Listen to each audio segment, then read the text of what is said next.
O temă care este, din punctul meu de vedere, extrem de importantă și foarte puțin înțeleasă. Este prioritatea numărul 1 și ar trebui să fie nu doar dacă grădinărim sau cultivăm, ci în general. Această resursă este una fără de care nu avem cum să existăm ca specie. Oamenii nu îi înțeleg importanța, nu înțeleg procesele și mecanismele care au loc în sol.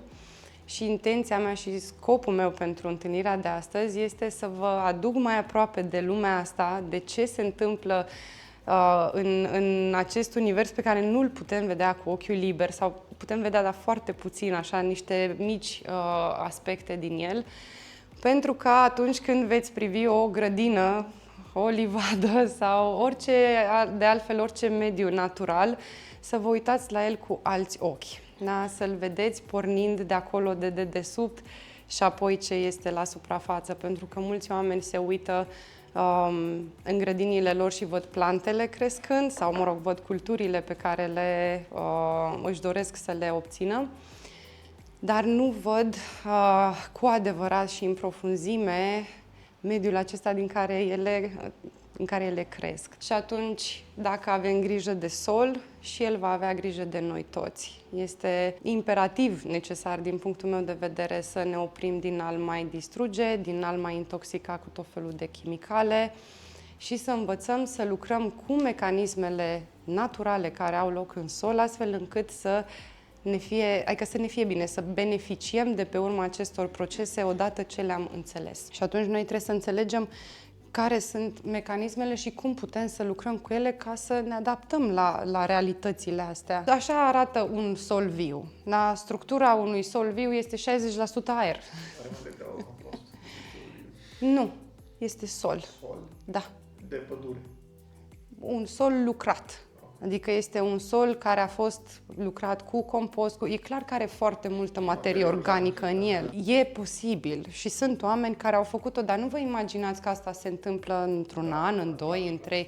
Asta se întâmplă în 10 ani, 15 ani, adică ai nevoie de niște timp ca să-și facă toate organismele astea treaba. Nu vine gata, am pus acum niște compost, mă aștept mâine să am un sol, da? Asta mi se pare mie cea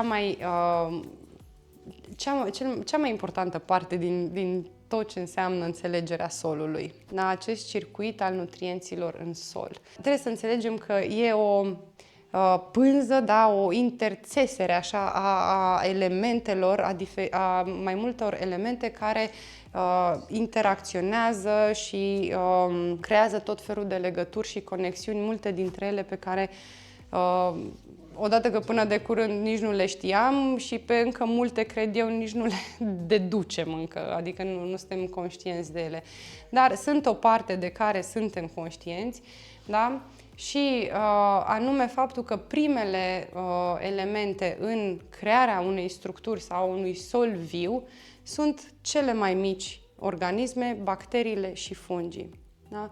Bacteriile și fungii, vă spuneam, au capacitatea să mănânce roci, da? Pe lângă alte surse de hrană, cum e materia organică, și să ia în corpurile lor aceste forme, fie cristaline, fie blocate în materia organică, să le ia în corpurile lor, să le proceseze și apoi să le repună în circuit.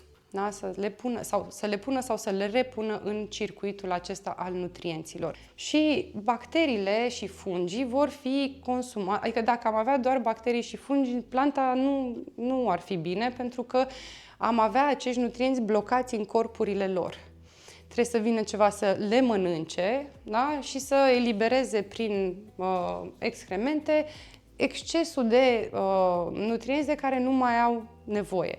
Adică dacă ne gândim că o bacterie are, când vorbim de carbon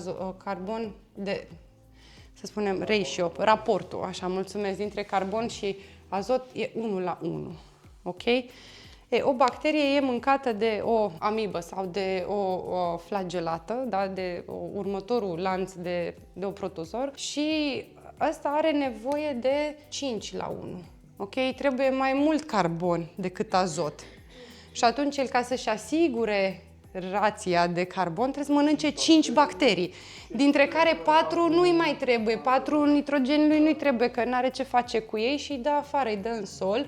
Și planta zice, mulțumesc, că deja i-a dat niște hrană. Zice, stai să mai pun niște exudați ca să mai crezi niște bacterii, ca tu să ai ce să mănânci, să-mi dai și mie. Cam așa funcționează lucrurile, da? Avem apoi nematodele care mănâncă bacterii. Nematodele benefice sunt de 3 feluri. Nematode care mănâncă bacterii, care mănâncă fungi și nematode prădătoare. Lumea știe de nematode în special de cele care mănâncă rădăcinile. Nu, alea nu sunt prădătoare. Alea sunt nematodele care mănâncă rădăcinile, care atacă rădăcinile. Ei bine, nematodele astea prădătoare adoră să mănânce nematode care atacă rădăcinile. Numai că o nematodă prădătoare, ca să ajungă la maturitate, are un ciclu de 1 an de zile.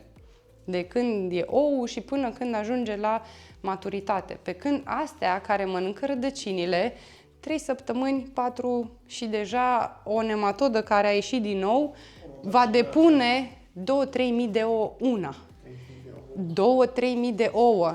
Da? Și alea 2-3 mii de ouă în 2-3 săptămâni, 4, la rândul lor depun. Deci în 2 luni de zile e caput toată cultura. Ciliații, la fel aici, sunt microorganisme care ne indică faptul că se duce solul înspre anaerob, că se pierde aerul din sol. Aerul din sol se pierde când îl răscolim mecanic în continuu, se pierde structura și atunci toate organismele astea dăunătoare, da, încep și găsesc mediul propice ca ele să se dezvolte. Dacă nematodele astea care mănâncă fungi, care mănâncă alte nematode sau protozoarele care mănâncă bacterii, dacă n-ar avea ce să le mănânce și pe ele, din nou am dat de o problemă, planta ar fi din nou în impas, nu? Pentru că atunci ar bloca ele în țesuturile lor toți nutrienții, da? Și vin următoarele microorganisme, microartropodele sau artropodele care mărunțesc, după care artropodele un pic mai mari, avem râme. Și pe asta, la rândul lor, după aia trebuie să le mănânce următorul nivel, da?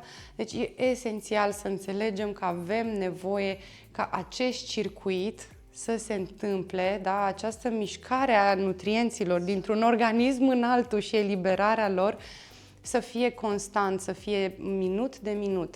Ideea este că, având biologia, ele vor da câte puțin moment de moment. Da? Nu facem stocuri. Da? Nu facem stocuri de azot în sol, nu facem stocuri de fosfor, de calciu. Ele trebuie să fie disponibile constant. Asta este esențial de înțeles, că nu trebuie să am o cantitate foarte mare de azot ca să aibă planta pe termen lung. Nu despre, ideea e să fie câte puțin constant, câte puțin în fiecare moment în funcție de nevoile ei. Și rolul nostru și ce avem noi de făcut ca stewards, ca responsabili, că e o responsabilitate a noastră, da, în ceea ce privește pământul și solul, este să ne asigurăm că toate lucrurile astea se întâmplă.